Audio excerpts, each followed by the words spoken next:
Okay, so maayong hapon sa tanan mga viewers sa Tekla Ayayay. Okay, so may bisita ta karon mga guys. Okay, so maayong hapon si Muha. Ngayong hapon din, Kasi pangalan gani nimo? kapag umaga pa, Kung Christopher yung hindi totoong pangalan, BG. At saka gabi na, yung hindi totoong pangalan, Chamberlain.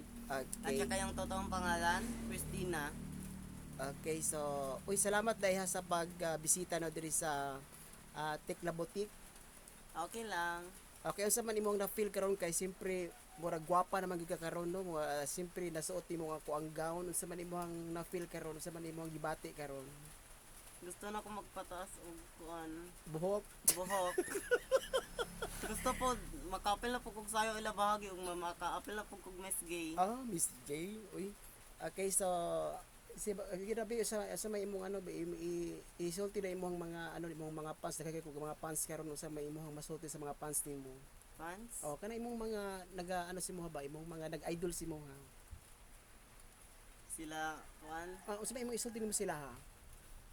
Kaya kada ko tong nag-idol si mo ha. Ang mapapadayon nag si mo pagtanaw si mo ha. Sila Lalay. Og sila Mama Shella. Og sila Daddy Dodong, Daddy Verdos.